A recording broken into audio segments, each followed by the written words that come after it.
Want to bring us back? Welcome back to American Warrior Radio, the place to get information about VA benefits, community events for veterans and their families. This is it. This is the place to be. We're so happy that you tuned us in today. That's a fact, Jack. Yes, you bet. We talked with Commander B. Perry out at the Coast Guard Station, and we ended up talking about a special program that the Brevard County Manatees, that's the professional baseball team that has about 10 more games left to play out at Space Coast Stadium. And Garen's got some details for you about a special program that you could participate in or have one of your family members participate in. If you are a veteran, or if you're on active duty, or your neighbor is a veteran or an active duty person, tell them this is free. They get 4 free tickets, 4 drinks, 4 hot dogs, and a beautiful plaque and recognition within the stadium from the, and listen, you can find this last night's, which we celebrated and memorialized a young lady. Her dad and mom came down from Tennessee. He's a first shirt with the, whatever, National Guard unit up there. And Billie Jean was a helicopter pilot and went down in 2010, Billie Jean Grinder. Her parents, her dad's still active duty. He's in the Guard, but he's been called up several times. They came down, and it was a wonderful presentation. And if I can get my producer to tell us where it's available online to view, is it on the Facebook page? Listen, go to AVET Project's Facebook page or American Warrior Radio, and you'll see the video. This can happen for you, and it's free, all right? So we want to give a shout out to them. Also check out Quad A, Army Aviation Association of America, and you can honor this young gal for her service and sacrifice, and her family's continuing service and sacrifice. Go to avetproject.org.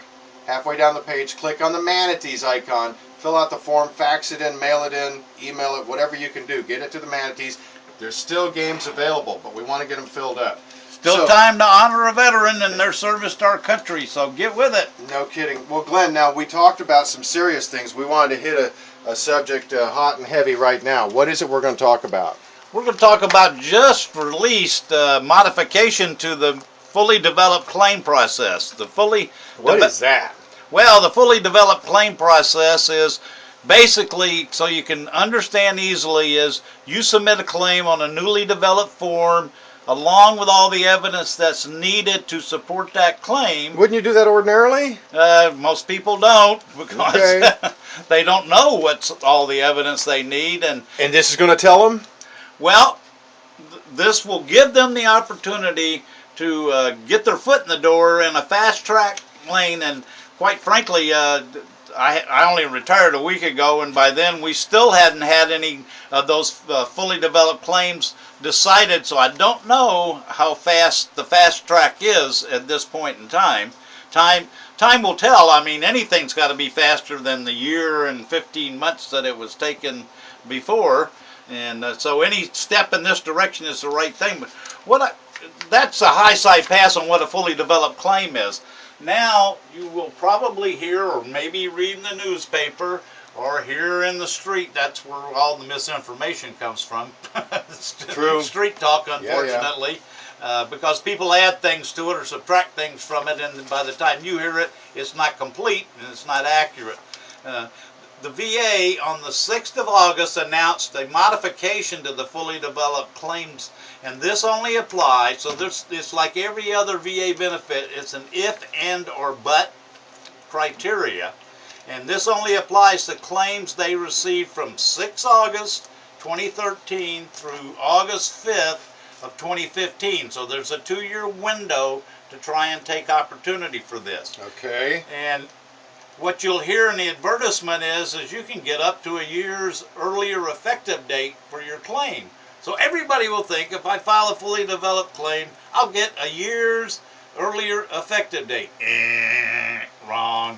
So, and for all you that are listening going, what's an effective date? That's the date that the VA recognizes you are eligible for the service connection and potentially compensation for whatever the issue is. That's the date the benefit starts, and your compensation payment date is effective from that effective date. That's what we're talking about here. Right. And so yes, if you meet some if, and, or but criteria here, you might be able to get up to a year's backed up effective date. First off, the claim must be for compensation. That means no pension claims. Pensions are for low-income wartime veterans who were totally disabled. It also is the program that includes the aid and attendance program to help people out. And that you're going to be speaking about at the Space Coast that's Community right, Law in School. assisted living facilities and nursing homes. So, but the term compensation also applies to surviving spouses, DIC, which is Dependents Indemnity, keyword compensation. So basically, the most of these claims are going to be for service-connected disability. That's what compensation's all about. That's what that term means to the VA. And it clearly says no other types of claims are eligible. So don't try and wiggle in something else and think you're going to get an earlier effective date. Then here's another criteria, if and or but. The claim must be original. For the purposes of this program, it must be the original claim. If you've ever filed a claim before with the VA, then this claim is not considered original, and so it would not qualify for consideration for earlier. So we're talking date. original based on the claimant. In other words, if he or she had filed a knee problem long ago and whatever, got approved or denied, whatever, and now they had a shoulder problem that they also related to service, since they previously filed, it's not considered an original claim anymore. It is their original application for disability compensation. It Right. must be. Okay. The first time you ever Okay, applied. first bite at the apple then. Yeah, first bite of the apple. Good way to put it. Informal. So if you've taken 2 bites, too bad. Yeah, maybe die. Informal or incomplete claims are not eligible for additional retroactive effective date.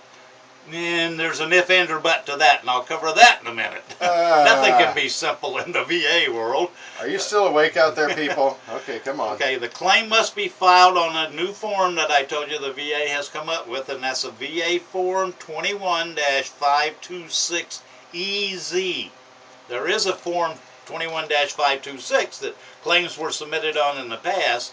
If you use that, automatically it will not be considered for this program, nor the fully developed claim program.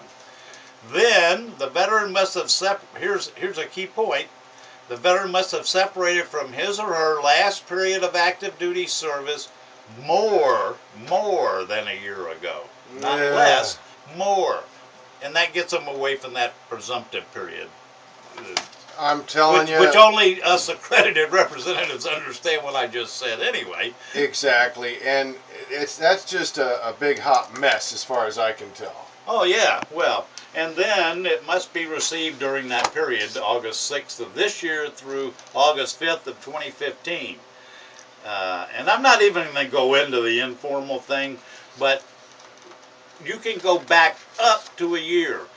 Let's say, real quick, for example, if you file a claim for a knee condition, you mentioned that a minute ago, and the evidence doesn't exist at the time you file the claim to completely show that you have the knee condition. Give me an example. Why wouldn't it exist?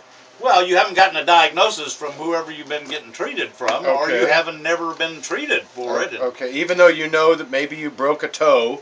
Yeah, and the VA brings you in for a compensation and pension exam, and for the first time a full diagnosis is made of what the knee problem is, and they make a rating based upon where it fits in the rating schedule for the knee condition.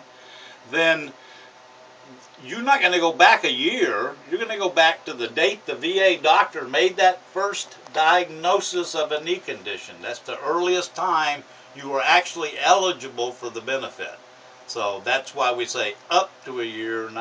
It's not just bang, you get a year's retroactive if you file an original claim during this 2-year window. And an example, and I don't want to get too far into this. Easy. We're almost in the ditch already. But today being, let's say it's August 1st, and we go back to July 20th of 2012, when the VA comp and pen doctor said, yeah, your knee's broken and it's related to service. What's that scenario? What's the earliest effective date? Well, the earliest effective date on that, you're filing today, Yeah. would be a year back. Okay. So that's the point I'm trying to make, folks. I don't care if you go into the sea of VA, va.gov. Everything's there. Trust me. Everything's there. Try and navigate through it and find what you need. That is why Glenn and I are always urging you, not encouraging, but really strongly pushing you to go see a qualified, credentialed claims representative who has experience and knowledge in how all this stuff works. Because you go to VA, the C, and I'm being nice here, the sea of VA information, you're going to find repeated different ways they tell you to file electronically. Well, yeah, and that's another way to file this kind of claim is on e-benefits. And that's what they're trying to do. Well, yeah, they're trying to get people to file the claims themselves on e-benefits electronically, and then you in most cases, you're not going to appoint a veteran service organization as your claimant representative. You're not going to submit the right kind of evidence that you need with it. So, you know, and what's that lead to? Disaster for you. It leads to no, we deny your claim. Exactly. I'm going to give you just a quick, Glenn's good at doing this. Here's a high side pass on what you will find in the ocean of VA information on va.gov regarding FDCs, these fully developed claims. The first page is going to come up and briefly describe what an FDC is. Then it's going to tell you what the types of claims are: original, reopen, new claims, secondary, special claims. Then it's going to send you to a claims and evidence page where you're going to have to figure out what that means.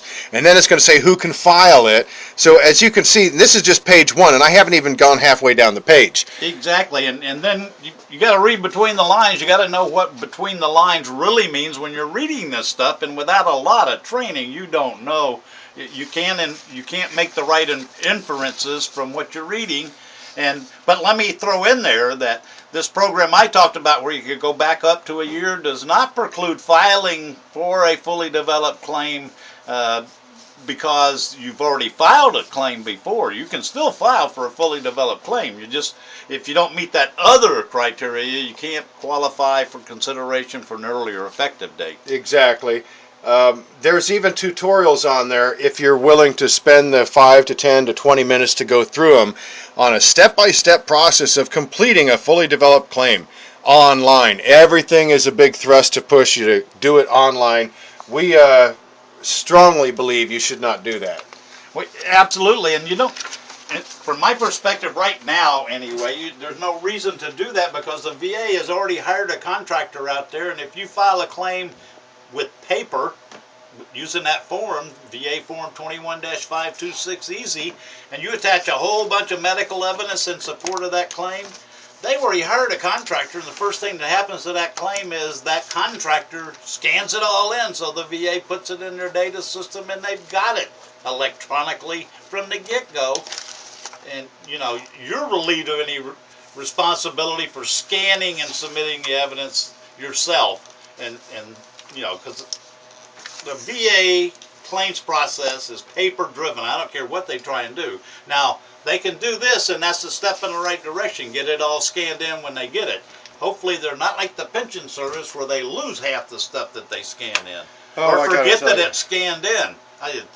Another day for that subject. So you can see how convoluted and confusing this whole process is getting day by day, week by week. They're not making it easier to understand. They're making it more involved, even though they think they're trying to solve some or offer some solutions. And if everybody was a freaking attorney or a accredited service officer, sure, we'd all be on the same page, but you're not.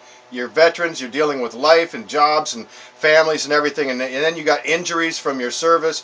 So we encourage you to do that, but I want to remind you all of something that our producer just put down. Now, we talk about fully developed claims. The idea is you're streamlining it, and you're giving the VA, the regional office, whatever, everything they need to rate the case right now. Am I right? Hopefully. Yeah, and they can come back and say, no, you missed this, and then boom, you're out of the system. Yeah, if they say you missed something, boom, they'll pull you right out of the fully developed claim thing and throw you under the bus, so to speak, back in the regular claim system. The bottom line is, these are political moves, and God bless everybody in the VA benefit side of the house that's actually doing the good work, but decisions are being made on high to try and make their numbers look better than they actually are. Do your job correctly from the beginning, because if I'm a veteran and I hurt my elbow on a parachute jump 5 years ago, and I've been out for 2 years, and it's clear that my elbow got hurt, and it's documented in my record, and it's still hurting me today. I'm at my American Legion post and having a drink, because that's what a lot of people do at American Legion post. I can grab a cocktail napkin and say, I want to claim my elbow condition, sign it, put my social security number on it, and send it into the VA, and by God, that's a claim. That's a bona fide claim. Let me foot stop something there. If you want that cocktail napkin considered as a claim, you must have your social security number on it, or it's not a valid claim from the VA's purposes. Exactly, but that's what I'm getting at. If you are worried, oh gosh, fully developed, what, blah, blah, blah. No, just keep it simple. Go to a credentialed service officer, and they will help you navigate. Because, as you mentioned, you really do need to assign a power of attorney. Yeah, and we're talking nationally accredited veterans organization. They're accredited by the VA to represent claimants free of charge, and we're talking people like American Legion, Veterans of Foreign Wars, Disabled American Veterans, that's AMVETS, and there are a plethora, that's the word for the day, a lot more of them, but most of them, except for the ones I mentioned, don't have, I guess Purple Heart veterans have representation at most regional offices. PVA. The rest of them don't have, while they're authorized by the VA to represent claimants, they don't have a claim staff at each regional office, so you're not accomplishing a lot if you don't have an in-person representative to go represent you with the VA adjudication people in the regional office. Or if you have an issue where your claim has been denied and you file a notice of disagreement and get it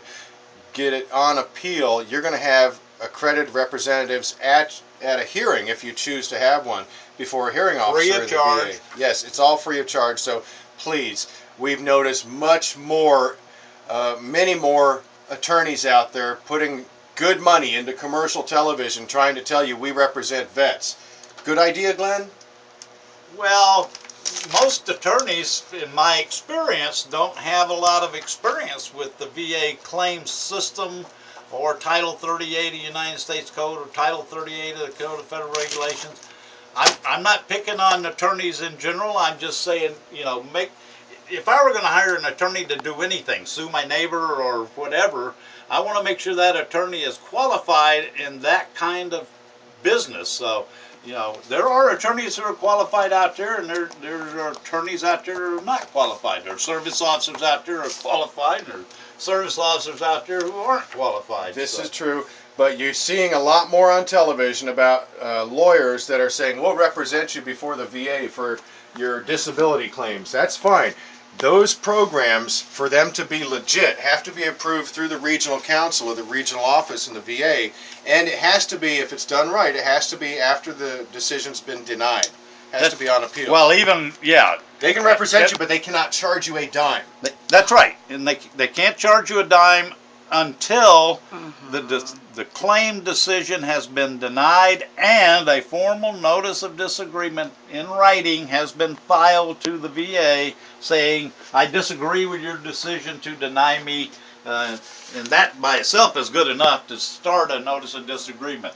Then, as Garen was alluding to, you can hire an attorney if you wish to. Again, make sure they're actually know what they're talking about. What they're talking about in the VA claims world to your satisfaction, because you're going to be paying, and they'll have to do it on a contingency fee basis, and the VA will have to pre-approve. You hear that? Has to pre-approve the contract between you and the lawyer before the lawyer can legally represent you after that notice of disagreement has been filed. Before that, they can help you all day long, and that's fine, but they can't charge you.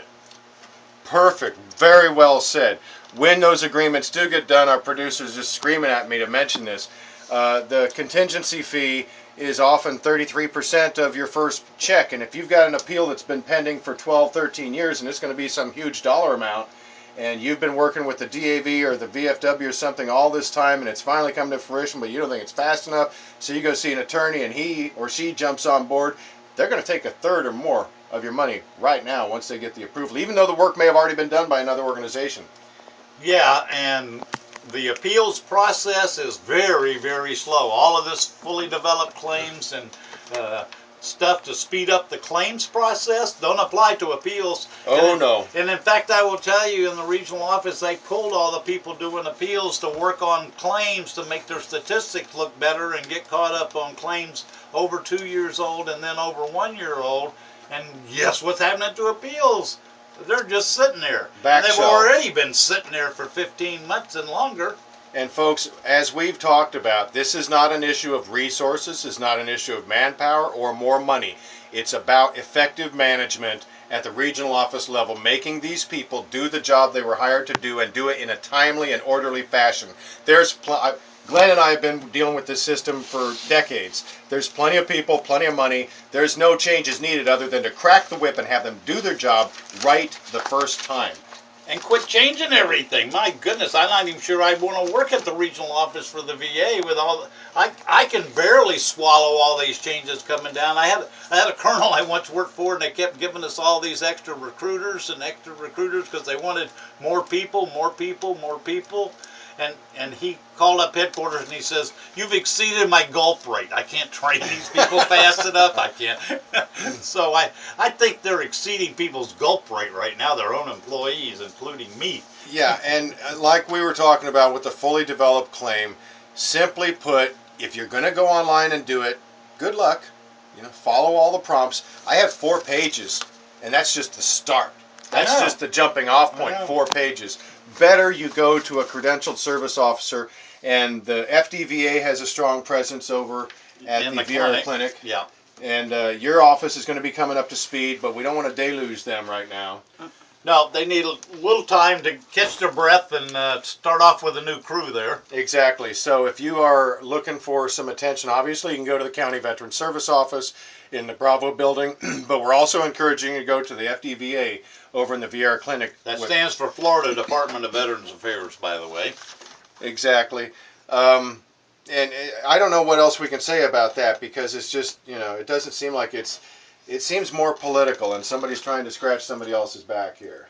Well, and some of the correspondence I read when they first came out with this, let's catch up on the 2-year claims and catch up on the 1-year claims, admitted that would slew their statistics for a while and make them look worse. Then they would look better. And so what is that trying to do? This is Glenn speaking, not anybody else. What would that do? That would make them have an excuse to say why they were behind at the present. Because we put this new system in to take care of the older claims, and that slewed our statistics, and that's why it looks worse than it did yesterday.